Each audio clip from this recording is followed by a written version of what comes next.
ओम नमः पार्वती पतये, हर हर महादेव। सभी शिव भक्तों को शिवरात्रि की बहुत बहुत शुभकामनाएं। भगवान शिव कृपा आप सब पर सदा बनी रहे। आज आप शिवरात्रि की पौराणिक कथा का श्रवण करेंगे, लेकिन उससे पहले हम आपको भगवान शंकर और माता पार्वती की बड़ी ही अद्भुत कथा का श्रवण कराने जा रहे हैं। यह कथा आपके जीवन की समस्याओं के विषय में भगवान शिव तथा माता पार्वती के बीच संवाद की कथा है। कथा का प्रसंग बहुत ही विशेष है। माता पार्वती जी के 3 प्रश्न। पहला प्रश्न, संसार में सबसे नरम क्या है? दूसरा प्रश्न, संसार में शरबत से भी मीठा क्या है? और तीसरा प्रश्न, इंसान किन आदतों से गरीब और अमीर होता है? अगर आप इस कथा का श्रवण कर रहे हैं तो कृपया पूरी कथा को श्रवण कीजिएगा। कथा को आधा अधूरा छोड़कर जाना अशुभ होता है, इसलिए इस कथा का श्रवण पूरा अवश्य करें। आप शिव भक्त हैं तो भोलेनाथ का अनादर न करें। ज्ञानवर्धक कथा के श्रवण से आपको अपने कष्टों और दरिद्रता से मुक्ति मिलती है। साथ में इस कथा के श्रवण से भगवान शिव सहित माता पार्वती का भी आशीर्वाद प्राप्त होता है। उस व्यक्ति पर महादेव की विशेष कृपा होती है। शिव महापुराण में कहा गया है कि इस कथा को सुनने से व्यक्ति के जन्म के पाप नष्ट हो जाते हैं। नमस्कार मित्रों, धर्म भाव चैनल पर आपका स्वागत है। तो चलिए इस पावन कथा को शुरू करते हैं। एक बार माता पार्वती भगवान भोलेनाथ के साथ संसार के भ्रमण पर निकले। भ्रमण करते समय उन्होंने संसार की दशा देखी। जब वापस कैलाश पर आती है तो भगवान शिव माता पार्वती ने कहा, प्राणनाथ, मेरे मन में 3 प्रश्न चल रहे हैं। कृपया मेरे मन में उठ रहे इन 3 प्रश्नों का समाधान कीजिए। भगवान शिव ने कहा, हे प्रिय पार्वती, पूछो, तुम्हारे मन में कौन से प्रश्न हैं जो तुम्हारे मन को व्याकुल किए हुए हैं? माता पार्वती ने कहा, भगवान, जब मैं पृथ्वी लोक पर गई थी तो मैंने देखा कोई मनुष्य बहुत ही अच्छा आचरण अपने माता पिता के साथ कर रहा है और कोई व्यक्ति अपने माता पिता को दुख दे रहा है। वह अपने माता पिता का तनिक भी सम्मान नहीं कर रहा है। और मैंने देखा कि कोई व्यक्ति बड़ा सुखी है, बहुत संपन्न है, और कोई कुछ भी नहीं है। और मैंने देखा कि कुछ लोग जो कि दुखी हैं, वह गरीब भी हैं। भगवान, मेरे 3 प्रश्न हैं, क्या आप उसका निवारण करेंगे? यह कहते हुए माता पार्वती कहती है कि मेरा पहला प्रश्न है, संसार में सबसे नरम क्या है? और दूसरा प्रश्न, संसार में सबसे मीठा? और तीसरा प्रश्न, इंसान किन कर्मों से गरीब और अमीर होता है? माता पार्वती के वचनों को सुनकर भगवान शिव ने कहा कि हे देवी, चलिए मैं आपको एक कथा सुनाता हूँ और आप ध्यान से सुनिएगा। भगवान शिव ने कथा कहना प्रारंभ कर दिया। भगवान शिव ने कहा कि पार्वती, मैं आपको एक कथा सुनाता हूँ जिसने आपको इन 3 प्रश्नों के उत्तर मिल जाएंगे। तो ध्यान से सुनिए इस कथा को। किसी नगर में एक बहुत बड़ा सेठ रहता था जो कि बहुत धनवान था। अक्सर दूर जाकर विदेश में व्यापार किया करता था। उसकी 3 पुत्रियां थीं। तीनों अत्यंत सुंदर और गुणवान थीं। तीनों पुत्रियां देखने में राजकुमारी की तरह लगती थीं। जैसे लगता था कि वे तीनों सेठ बेटी नहीं अपितु राजा महाराजा की बेटी हैं। सेठ का जीवन सुखपूर्वक गुजर रहा था। एक दिन सेठ को विदेश में व्यापार के लिए जाना पड़ता है। तब उसके मन में विचार आया कि मैं विदेश में व्यापार के लिए जा रहा हूँ, तो क्यों न अपनी पुत्रियों के लिए कुछ न कुछ चीजें वहाँ से खरीद कर अपनी पुत्रियों को दूं। ऐसा विचार कर वह अपनी पत्नी के पास जाता है और कहता है, सेठानी जी, मेरे मन में एक विचार आया है। मैं विदेश यात्रा पर विदेश में व्यापार के लिए जा रहा हूँ, तो क्यों ना अपनी पुत्रियों के लिए वहाँ से कोई चीज खरीद कर लाऊं, पर समझ नहीं आ रहा कि क्या लाऊं। अपने पति की बात सुनकर सेठानी ने कहा कि हे प्राणनाथ, आप विदेश कोई ना कोई सामान पुत्रियों के लिए लेकर आएंगे। लाने से पहले अच्छा है कि आप अपनी पुत्रियों से ही पूछ लीजिए कि उन्हें क्या चाहिए। इसके बाद वह अपने 3 पुत्रों को अपने पास बुलाया है और वह अपनी सबसे बड़ी पुत्री से पूछता है, बेटी, तुम मुझसे कितना प्रेम करती हो? बड़ी बेटी ने कहा, मैं आपको अपने प्राणों से भी ज्यादा प्रेम करती हूँ। यह सुनकर पिता बहुत खुश हुआ। पिता ने कहा कि पुत्री, मैं विदेश जा रहा हूँ, तुम्हें क्या चाहिए बताओ। ये सुनने के बाद बेटी ने कहा, पिताजी, आप विदेश जा रही हैं तो मेरे लिए एक सोने की थाली लेकर आइएगा। सेठ ने कहा, ये ठीक है पुत्री, बहुत अच्छा। अब इसके बाद उस सेठ ने अपनी दूसरी पुत्री को बुलाया और पूछा, पुत्री तुम मुझे कितना प्रेम करती हो? पुत्री ने कहा, पिताजी मैं आपको बहुत प्रेम करती हूँ। इतना सुनकर वहाँ सेठ अत्यंत खुश हुआ और बड़ा प्रसन्न हुआ। फिर उसने कहा, पुत्री ठीक है, मैं विदेश यात्रा पर जा रहा हूँ, विदेश में व्यापार करने के लिए। तुम बताओ तुम्हें क्या चाहिए, मैं वहाँ से तुम्हारे लिए क्या लेकर आऊं? यह सुनने के बाद पुत्री ने कहा, पिताजी आप व्यापार करने जा रहे हैं तो मेरे लिए एक सोने का पंखा लेते आइएगा। पुत्री की बात सुन सेठ ने कहा, बिल्कुल मैं तुम्हारे लिए पंखा जरूर लाऊंगा, वो भी सोने का। अब इसके बाद बारी थी तीसरी पुत्री की। सेठ ने अपने तीसरी पुत्री से पूछा, हे पुत्री तुम मुझे कितना प्रेम करती हो? यह सुनने के बाद बेटी ने कहा, पिताजी मैं आपको नमक के बराबर प्रेम करती हूँ। अपने बारे में नमक शब्द सुनकर पिता को बड़ा क्रोध आया। उस सेठ तनिक भी अच्छा नहीं लगा। उसने कहा, पुत्री तुम मुझे जरा भी प्रेम नहीं करती हो, और अगर करती हो तो वो भी नमक के बराबर, तो मैं तुम्हें कुछ भी नहीं लाकर दूंगा। यह कहकर पिता अपनी विदेश यात्रा पर चला जाता है और कुछ दिन के बाद वापस लौट आता है और अपनी दोनों पुत्रियों के लिए उनके द्वारा कहे गई चीजों को लाता है। उसने अपनी बड़ी बेटी को सोने की थाली दी और छोटी बेटी को सोने का पंखा, और उसने अपनी तीसरी बेटी से कहा कि बेटी तुमने मेरा अपमान किया तो मुझे बिल्कुल भी प्रेम नहीं करती, नमक के बराबर प्रेम करती हो, इसीलिए मैं तुम्हारे लिए कुछ भी नहीं लाया और न ही जीवन भर मैं तुम्हें कुछ देने वाला हूँ। यह सुनकर उसकी पुत्री को जरा भी दुख नहीं हुआ और बाकी की दोनों पुत्री अपना अपना उपहार पाकर बड़ी मग्न हो गई। अपना उपहार पाकर वह फूले नहीं समा रही थी। उनके साथ ही उनकी छोटी बहन जो कि सबसे छोटी थी, उनके खुशी में बहुत खुश थी। कुछ दिन बीतते हैं तो उसके नगर में एक राजकुमार घोड़े पर सवार होकर नगर भ्रमण के लिए आता है। राजकुमार को प्यास लग जाती है तो संयोग से वह राजकुमार उस सेठ के घर पहुंच जाता है और सेठ से पानी पीने का आग्रह करता है। सेठ ने उसे पानी पिलाया। तभी उस राजकुमार की नजर उस सेठ की पुत्री पर पड़ जाती है। राजकुमार ने कहा, सेठ जी आपकी पुत्री अति सुंदर है, मुझे आपकी सबसे छोटी वाली पुत्री बहुत पसंद है, मैं उसे देखते ही मोहित हो गया हूँ, मैं उससे विवाह करना चाहता हूँ। यह सुनने के बाद से जी ने कहा कि आप मेरी पुत्री से विवाह करना चाहते हैं, यह तो अच्छी बात है, मेरी पुत्री का सौभाग्य है, लेकिन मेरे पास मेरी 2 बेटियां और भी हैं जो कि इस बेटी से बड़ी हैं, तो इसीलिए मैं बिना दोनों का विवाह किए अपनी तीसरी पुत्री का विवाह नहीं कर सकता। यदि आपकी इच्छा हो तो आप मेरी बड़ी बेटी से विवाह कर सकते हो।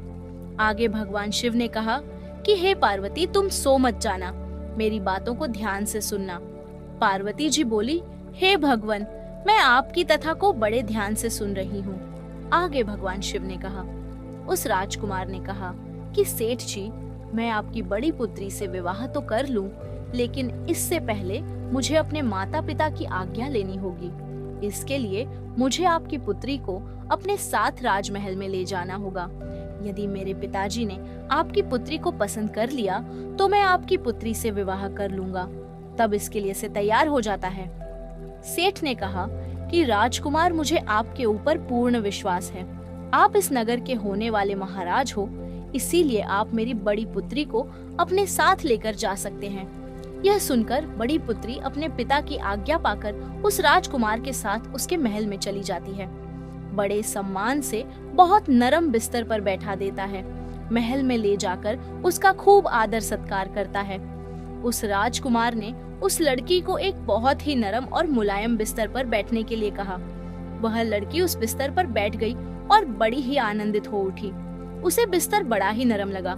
इसके बाद राजकुमार ने शरबत पीने के लिए दिया, जो शरबत अत्यंत मीठा था, बहुत ही सुंदर और सुगंधित था।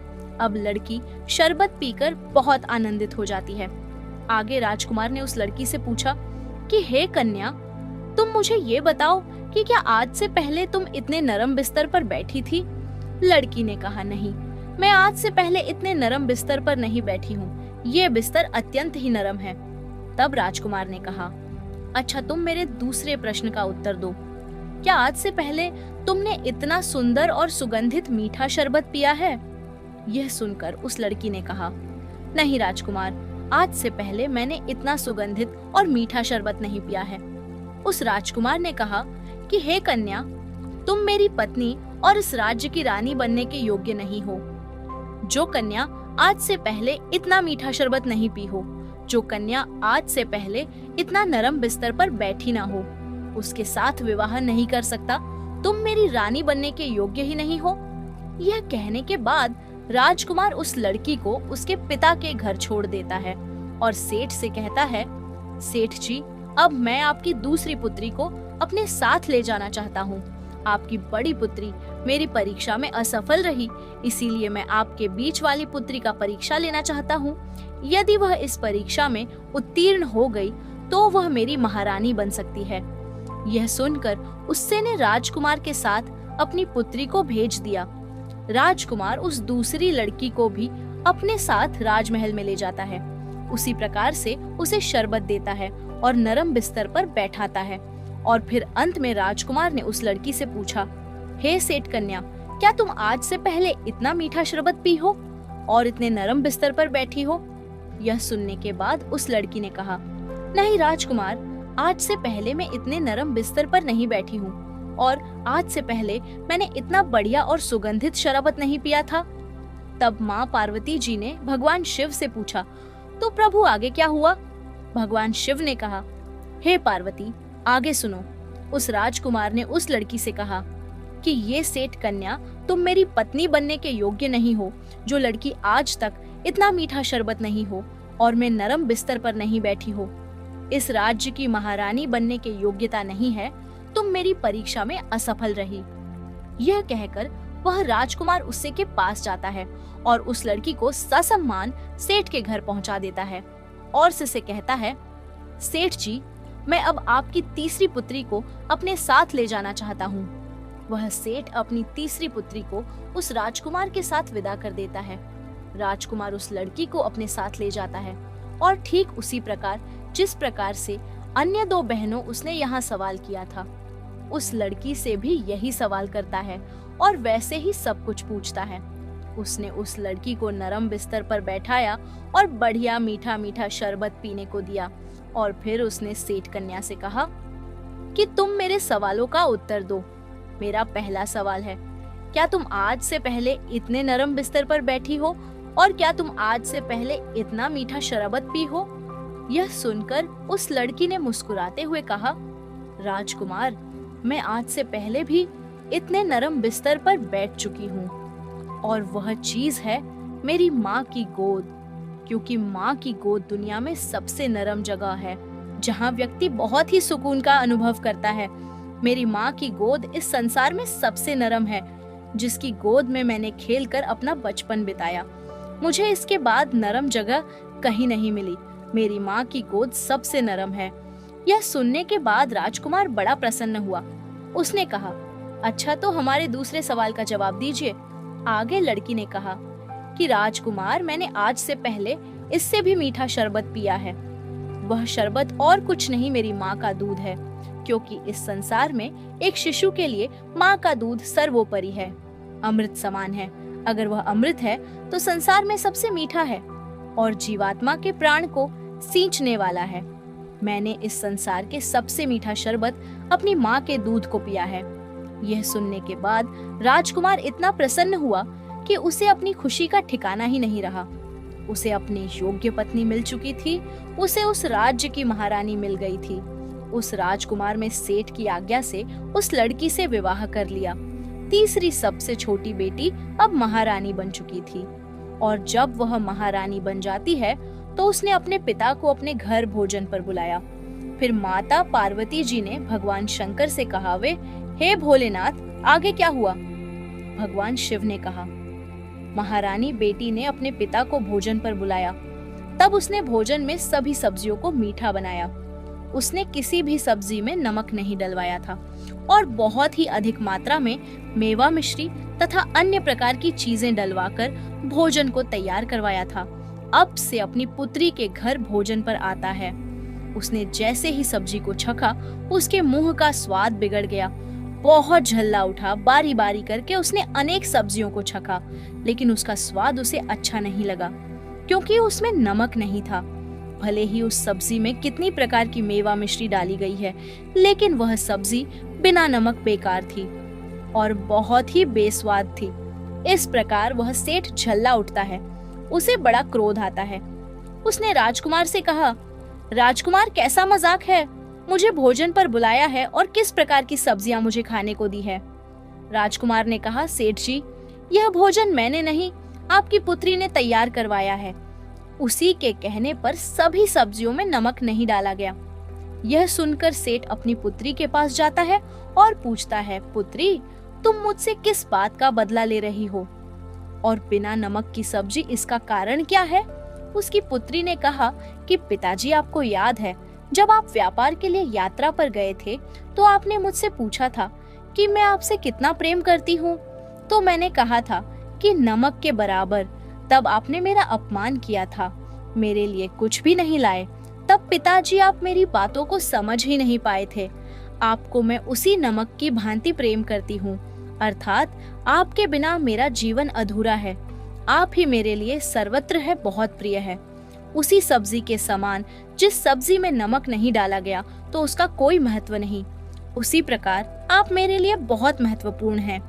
एक नमक की भांति उस सब्जी में मैंने कितने प्रकार के मेवे डलवाए, कितने प्रकार के मसाले डलवाए, लेकिन फिर भी आपको सब्जी पसंद नहीं आई। क्यों? क्योंकि उसमें नमक नहीं था। तो सोचिए पिताजी, आपका भी मेरे जीवन में यही महत्व है। मेरे जीवन में कितना भी धन दौलत अपार सुख हो, लेकिन आपके बिना मेरा जीवन कुछ भी नहीं। मैं आपको यह बताना चाहती थी। अपनी पुत्री के मुख से यह बात सुनकर सेठ धन्य हो जाता है और अत्यंत प्रसन्न होता है। उसने अपनी लड़की को भर भर के आशीर्वाद दिया और कहा, बेटा, सौभाग्यवती भव। आगे माता पार्वती जी ने कहा, हे स्वामी, आपने मेरे दोनों सवालों का उत्तर दे दिया, लेकिन मेरा तीसरा प्रश्न तो अभी बाकी है। भगवान शिव ने कहा, हे पार्वती को उतावली क्यों होती हो? तुम्हारे तीसरे प्रश्न का उत्तर भी मिलने वाला है। आगे सुनो हे पार्वती। जिस प्रकार से वो दोनों कन्याएं अपने पिता को कहती हैं कि वह उनसे अत्यंत प्रेम करती है, तो इसके लिए पिता ने उन्हें सोने की थाली और सोने का पंखा दिया। उन दोनों कन्याओं को अपने दिखावे के लिए बस इतना ही मिला, लेकिन छोटी कन्या को सत्य बोलने के लिए और अपने पिता से सच्चा प्रेम करने के लिए अपार धन दौलत और दुनिया भर का सुख सुविधा मिली। इसी तरह पार्वती, जो व्यक्ति अपने माता पिता से अथाह प्रेम करते हैं, सम्मान करते हैं, आदर करते हैं तथा उनकी सेवा करते हैं, उस व्यक्ति को संसार में कभी दुख नहीं हो सकता। वह व्यक्ति हमेशा धनवान और अमीर बना रहेगा, क्योंकि सबसे बड़े उसके माता पिता का आशीर्वाद उसके साथ होता है। जब तक माता पिता का आशीर्वाद व्यक्ति के साथ न हो, तब तक व्यक्ति चाहे जितना भी प्रयत्न करे, भगवान का भी आशीर्वाद उसे नहीं लगता। तो इसी प्रकार से माता पिता के आशीर्वाद की वजह से और सच्चा प्रेम करने की वजह से उस कन्या का जीवन धन्य हो गया और बाकी कन्याओं को केवल और केवल एक सोने का पंखा और एक सोने की थाली ही मिला। यह सुनकर माता पार्वती बोली, प्रभु, मैं धन्य हो गई। उन्होंने कहा, प्रभु, आपका कोटि कोटि प्रणाम। अपने जीवन के सत्य को समझाया, आपने बहुत बड़ी शिक्षा दी है। इस प्रकार से भगवान शिव ने माता पार्वती को उनके प्रश्नों का उत्तर बताया। संसार में सबसे मीठा माँ का दूध है, क्योंकि अमृत समान है। दूसरा, संसार में सबसे अधिक नरम माँ की गोद है। और तीसरा, इंसान आदतों से ही वह गरीब और अमीर बनता है। तो इंसान अपने माता पिता की सेवा भावना से गरीब और अमीर बनता है। इस कथा को बोलते समय कोई त्रुटि हुई हो तो मैं हाथ जोड़कर क्षमा चाहती हूँ। अगर आप भी भगवान भोलेनाथ के भक्त हो तो इस वीडियो को लाइक, शेयर और चैनल को सब्सक्राइब कर दीजिए। अब सुनिए शिवरात्रि की व्रत कथा से जुड़ी एक रोचक पौराणिक कथा। एक बार चित्रभानु नामक एक शिकारी था। पशुओं की हत्या करके वह अपने कुटुंब को पालता था। वह एक साहूकार का आर्णी था, लेकिन आर्ण समय पर न चुका सकने पर क्रोधित साहूकार ने उसको शिवमठ में बंदी बना लिया। संयोग से उस दिन शिवरात्रि थी। बंदी रहते हुए शिकारी मठ में शिव संबंधी धार्मिक बातें सुनता रहा वहीं उसने शिवरात्रि व्रत की कथा भी सुनी। संध्या होने पर साहूकार ने उसे बुलाया और ऋण चुकाने के लिए पूछा तो शिकारी अगले दिन सारा ऋण लौटा देने का वचन दिया। साहूकार ने उसकी बात मान ली और उसे छोड़ दिया। शिकारी जंगल में शिकार के लिए निकला, लेकिन दिन भर बंदी गृह में रहने के कारण भूख प्यास से व्याकुल था। सूर्यास्त होने पर वह एक जलाशय के समीप गया और वहां एक घाट के किनारे एक पेड़ पर थोड़ा सा जल पीने के लिए लेकर चढ़ गया, क्योंकि उसे पूरी उम्मीद थी कि कोई न कोई जानवर अपनी प्यास बुझाने के लिए यहाँ जरूर आएगा। वह पेड़ बेलपत्र का था और उसी पेड़ के नीचे शिवलिंग भी था, जो सूखे बेलपत्रों से ढके होने के कारण दिखाई नहीं दे रहा था। शिकारी को उसका पता न चला। भूख और प्यास से थका वो उसी मचान पर बैठ गया। मचान बनाते समय उसने जो टहनियां तोड़ी वे संयोग से शिवलिंग पर गिरी। इस प्रकार दिन भर भूखे प्यासे शिकारी का व्रत भी हो गया और शिवलिंग पर बेलापत्र भी चढ़ गए। एक पहर रात्रि बीत जाने पर एक गर्भिणी मृगी तालाब पर पानी पीने पहुंची। शिकारी ने धनुष पर तीर चढ़ाकर ज्यों ही प्रत्यंचा खींची, उसके हाथ के धक्के से कुछ पत्ते एवं जल की कुछ बूंदें नीचे बने शिवलिंग पर गिरी और अनजाने में ही शिकारी की पहले प्रहर की पूजा हो गई। मृगी बोली, मैं गर्भिणी हूँ, शीघ्र ही प्रसव करूंगी। तुम एक साथ 2 जीवों की हत्या करोगे, जो ठीक नहीं है। मैं बच्चे को जन्म देकर शीघ्र ही तुम्हारे समक्ष प्रस्तुत हो जाऊंगी, तब मार लेना। शिकारी ने प्रत्यंचा ढीली कर दी और मृगी जंगली झाड़ियों में लुप्त हो गई। कुछ ही देर बाद एक और मृगी उधर से निकली। शिकारी की प्रसन्नता का ठिकाना न रहा। समीप आने पर उसने धनुष पर बाण चढ़ाया। कुछ बेलपत्र नीचे शिवलिंग पर जा गिरे और अनायास ही शिकारी की दूसरे प्रहर की पूजा भी हो गई।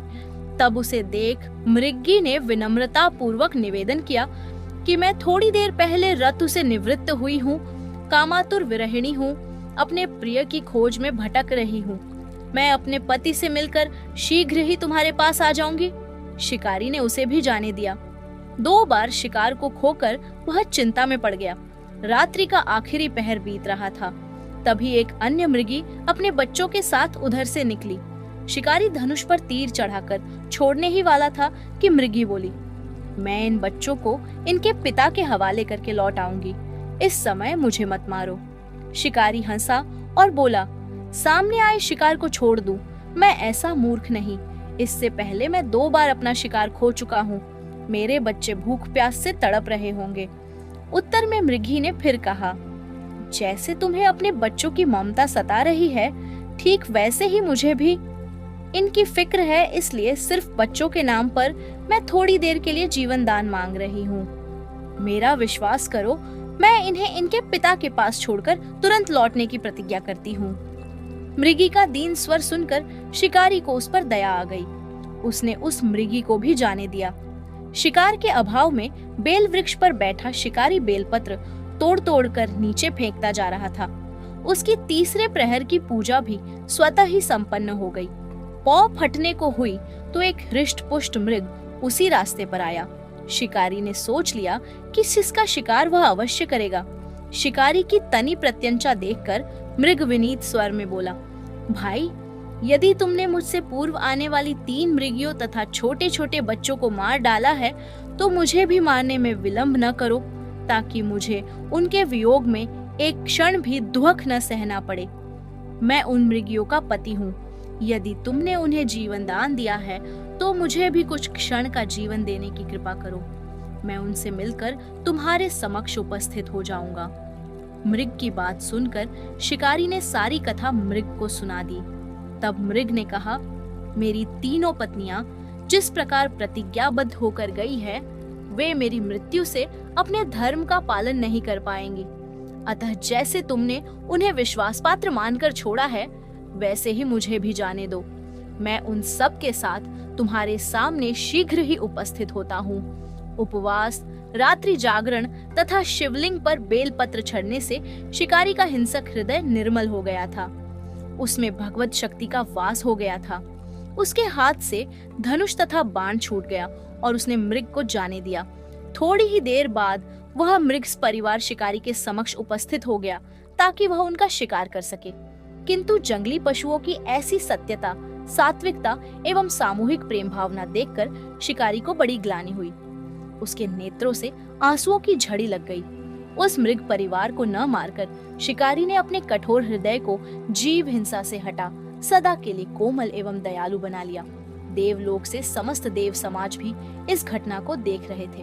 उसके ऐसा करने पर भगवान शंकर ने प्रसन्न होकर तत्काल उसे अपने दिव्य स्वरूप का दर्शन करवाया तथा उसे सुख समृद्धि का वरदान देकर गुह नाम प्रदान किया।